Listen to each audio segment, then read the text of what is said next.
Welcome to BJ Learning Hub. Let's learn something new today.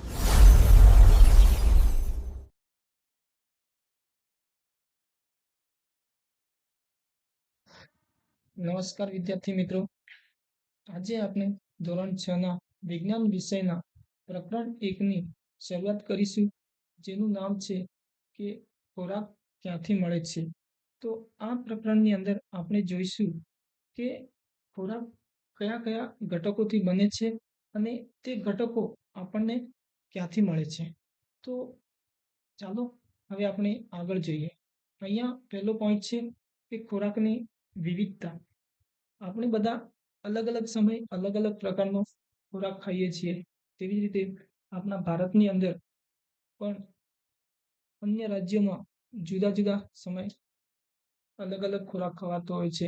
જેવી રીતે કે ઉત્તર ભારતમાં રોટલી શાક વધારે ખવાય છે, દક્ષિણ ભારતની અંદર માછલી અને ભાત વધારે ખવાય છે. તે આ બધું ખોરાક ખાઈએ છીએ તો તેની અંદર ઘણી બધી વિવિધતાઓ જોવા મળે છે. જે આ બધું આપણે ખોરાક ખાઈએ છીએ તેમાં ઘણી બધી વિવિધતાઓ જોવા મળે છે. તો આ બધી વાનગીઓ શાની બનેલી છે તે આપણે જોઈશું. તો અહીંયા એક જોઈએ કે ઘરે જે આપણે રાંધવામાં આવેલા ભાત છે તેમાં ફક્ત 2 ઘટકોની જરૂર પડે છે. તો એવી કેટલીક અન્ય વાનગીઓ છે કે તેની અંદર ઘણા બધા ઘટકોની જરૂર હોય છે. જેમ કે કોઈ શાક બનાવવા માટે આપણને જુદા જુદા પ્રકારના શાકભાજી કે કઠોળ, પાણી, મીઠું, તેલ, ઘી, મસાલા વગેરેની જરૂર પડે છે. તો અહીંયા આપણે ઘટકોની વ્યાખ્યા જોઈશું કે કોઈ પણ વાનગી બનાવવા માટે જરૂરી સામગ્રીને શું કહેવામાં આવે છે? ઘટકો કહેવામાં આવે છે. આગળ જોઈશું કે અહીંયા કોષ્ટક આપેલો છે. તો તમે કોષ્ટકની અંદર જોઈ શકો છો કે રોટલી બનાવવા માટે કયા કયા ઘટકોની જરૂર પડે છે. જેમ કે લોટ, પાણી. તેવી જ રીતે દાળ બનાવવા માટે આપણને કઠોળની અંદર ચણા, મગ, પછી પાણી, મીઠું, તેલ, મસાલા, આ બધી દરેક સામગ્રી કે ઘટકોની જરૂર પડે છે. તો હવે આપણે આગળ નેક્સ્ટ પોઈન્ટ જોઈશું. ચાલો હવે આપણે નેક્સ્ટ પોઈન્ટ જોઈશું. અહીંયા નેક્સ્ટ પોઈન્ટ છે કે ખાદ્ય સામગ્રી અને તેના સ્ત્રોતો. એટલે ખોરાક બનાવવા માટેના જે ઘટકો છે તેના સ્ત્રોતો કયા કયા છે તે આપણને ઘટકો ક્યાંથી મળે છે તે હવે આપણે જોઈશું. તો ખાદ્ય સામગ્રી એટલે કે ખોરાકના ઘટકો છે તે બનાવવા માટે આપણને મુખ્યત્વે બે સ્ત્રોતોમાંથી સૌથી વધારે ઘટકો મળી રહે છે. તો પહેલો સ્ત્રોત છે કે વનસ્પતિ સ્ત્રોત, જેમાંથી આપણને અનાજ, ઘઉં, બાજરી, મકાઈ વગેરે મળી રહે છે. ધાન્ય છે, શાકભાજી, અલગ અલગ પ્રકારના શાકભાજી મળી રહે છે. તેવી રીતે ફળો પણ આપણને મળી રહે છે. તો આવા બધા સ્ત્રોતો આપણને વનસ્પતિ સ્ત્રોતમાંથી મળી રહે છે. તો હવે જે બીજો સ્ત્રોત છે તે પ્રાણી સ્ત્રોત છે.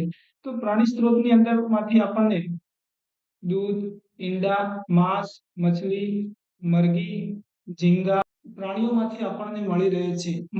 મોટા ભાગનો ખોરાક આ બે સ્ત્રોતમાંથી આપણને મળી રહે છે. કે જેમ કે આપણે હવે જોઈએ કે દૂધ આપણને બકરી, ગાય, ભેંસ વગેરે સામાન્ય પ્રાણીમાંથી મળી રહે છે. અને દૂધની અલગ અલગ જે પ્રોડક્ટ બનાવવામાં આવે છે જેમ કે ચીઝ, પનીર વગેરેની આપણે ખોરાક તરીકે ઉપયોગ કરીએ છીએ. તો અહીં એક કોષ્ટક આપેલું છે, તમે નીચે જોઈ શકો છો. તો તેની અંદર અલગ અલગ વાનગીઓ બનાવેલી છે. ઇડલી, ચિકન કરી, ખીર. તો તેના ઘટક કયા કયા જરૂર પડે છે બનાવવા માટેના તે અહીંયા ઘટકો આપેલા છે અને તેના સ્ત્રોતો કે તે આપણને શેમાંથી મળી રહે છે. તો તમે આ પુસ્તકમાં જોઈ લેશો તો તમને ખ્યાલ આવી જશે. તો હવે આપણે નેક્સ્ટ પોઈન્ટ આગળ જોઈશું. આપણે આગળ નેક્સ્ટ પોઈન્ટ જોઈશું કે અહીંયા આપેલું છે કે ખાદ્ય સામગ્રી તરીકે વનસ્પતિના ભાગ અને પ્રાણી પેદાશ. તો સામગ્રી માટે આપણે કેટલાક વનસ્પતિના ભાગને પણ ખોરાકના સ્ત્રોત તરીકે ઉપયોગ કરીએ છીએ. તો વનસ્પતિના કયા ભાગને આપણે ખોરાક તરીકે વાપરીએ છીએ તે આપણે જોવાનું છે. જેમ કે પાંદડાવાળી શાકભાજી, વનસ્પતિવાળા ફળ ક્યારેક મૂળ, પ્રકાંડ આ બધું આપણે જે ખોરાક તરીકે ઉપયોગ કરીએ છીએ. તો કેટલીક વનસ્પતિઓ એક કરતા વધારે એના ભાગ ખાવામાં આવે છે. જેમ કે અહીંયા એક આકૃતિ આપેલી છે, તમે જોઈ શકો છો કે ખોરાકની વનસ્પતિના ભાગો આપણને કઈ કઈ રીતે ઉપયોગી થાય છે. કે જે પુષ્પ, જે ઉપરના ભાગને કહેવામાં આવે છે, તેનો પણ આપણે ક્યારેક ઉપયોગ કરીએ છીએ. ફળ પણ ખાઈએ છીએ. જે રીતે પ્રકાંડ આપેલું છે તેનો પણ ક્યારેક ક્યારેક આપણે ખોરાકની ખાવામાં ઉપયોગ કરીએ છીએ. પછી પર્ણ અને મૂળ, જે રીતે કે ગાજર, મૂળા જે વગેરે બનાવવામાં આવે છે, ઉગાડવામાં આવે છે તે, અને તેના બીજનો પણ તેલ કાઢીને ઉપયોગ કરવામાં આવે છે. કે અહીંયા આપેલું છે કે સરસવના બીજમાંથી તેલ નીકળે છે અને તેના પાંદડાની ભાજી પણ ખવાય છે. તો અહીંયા તમે કોષ્ટકની અંદર જોઈ શકો છો કે અહીંયા રીંગણનું શાક આપેલું છે. તેના ઘટકો આપેલા છે કે તે આપણને રીંગણનું શાક બનાવવા માટે શેના ઘટકોની જરૂર પડે છે. કે રીંગણા છે, મસાલા, મગફળી, સરસવ કે સોયાબીનનું તેલ હોય છે, તે આપણને કયા કયા વનસ્પતિના ભાગમાંથી મળે છે તે અહીંયા આપેલું છે. તો એટલા સુધી તમને ખબર પડી ગઈ હશે. તો હવે આપણે અહીંયા આગળ જોઈએ. સૂકા કઠોળના એટલે કે મગ કે ચણાના બીજ લઈને આપણે ક્યારેક તેના પણ ખોરાક તરીકે ઉપયોગ કરવામાં આવે છે. તે ખોરાક તરીકે આપણે ઉપયોગ કરીએ છીએ તેના વિશે જોઈશું. કે અહીં આ આકૃતિ અંદર બતાવેલું છે કે તમે મગ કે ચણાના સૂકા બીજ લો, પછી તમે તેને પાણી ભરેલા પાત્રની અંદર મૂકો.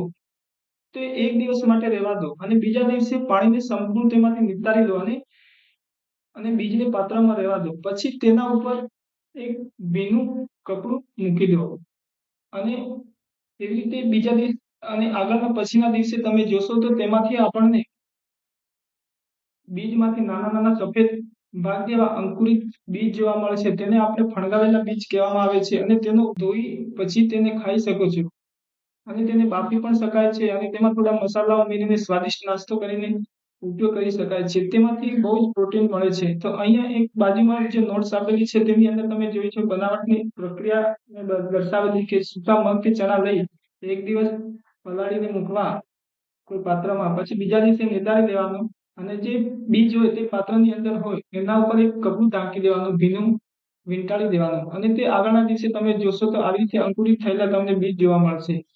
તમે જોઈ શકો છો કે અહીં મધની આ ફોટો આપેલો છે કે આ જે મધમાખી છે તે ફૂલોમાંથી રસ ચૂસીને તે આખા વર્ષ દરમિયાન એકઠો કરીને તે મધરસ બનાવવામાં આવે છે. તે મધરસ આપણે અમુક ટાઈમે ખોરાક તરીકે ઉપયોગ કરીએ છીએ અને આ પ્રક્રિયા કઈ રીતે, જે પુષ્પમાંથી મધમાખી રસ એકઠો કરે છે અને આ મધરસ છે તે મધપૂડાની અંદર મૂકીને તે લોકો પોતાની ક્રિયાઓથી તે મધરસ બનાવે છે અને આપણે જેનો ઉપયોગ કરીએ છીએ.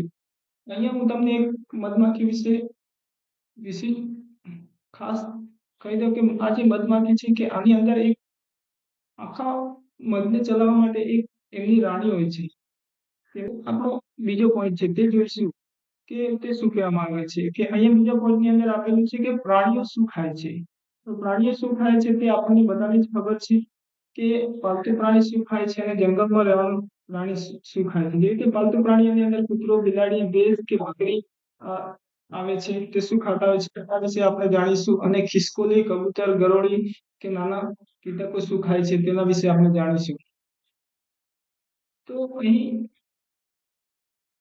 વ્યાખ્યા આપેલી છે કે તૃણાહારી પ્રાણી, કે જે પ્રાણી માત્ર વનસ્પતિની પેદાશ ખાતા હોય તેને આપણે તૃણાહારી પ્રાણીઓ કહીશું. કે જેની અંદર ગાય, ભેંસ, હરણ, ઘણા બધા પ્રાણીઓ આવી શકે છે. એના પછી છે કે માંસાહારી, જે પ્રાણીઓ અન્ય પ્રાણીઓને ખાતા હોય છે તેને આપણે માંસાહારી પ્રાણીઓ કહીએ છીએ. કે સિંહ, વાઘ, ગરોળી એવા ઘણા બધા માંસાહારી પ્રાણીઓ આપણને જોવા મળે છે. તેના પછી છે કે મિશ્રાહાર, જે પ્રાણીઓ વનસ્પતિ અને પ્રાણીઓને બંનેને ખાતા હોય તેને આપણે મિશ્રાહારી અથવા સર્વાહારી કહેવામાં આવે છે. જેમ કે મનુષ્ય, કૂતરો, કાગડો આ જે પ્રાણીઓ છે તે બંને ઘટકો ખાય છે. તો હવે આટલા સુધી તમે ખબર પડી ગઈ છે અને અહીંયા જે કોષ્ટક આપેલા છે તે તમે ધ્યાનથી જોઈને ભરી શકો છો. તો અહીંયા આપણું ચેપ્ટર પૂર્ણ થાય છે. તો આ ચેપ્ટરમાં તમને ખબર પડી ગઈ હશે કે આપણે આ ચેપ્ટરમાં શું શું જોઈ લીધું.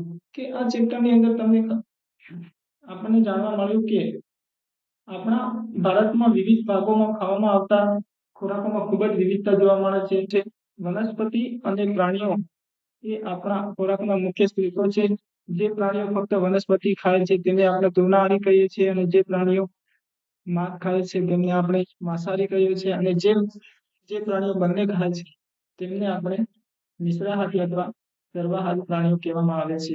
તો તમને આ ચેપ્ટર વિશે માહિતી સારી રીતે એવી મળી ગઈ છે. તો હવે આપણે આગળનું ચેપ્ટર છે તેની શરૂઆત કરીશું.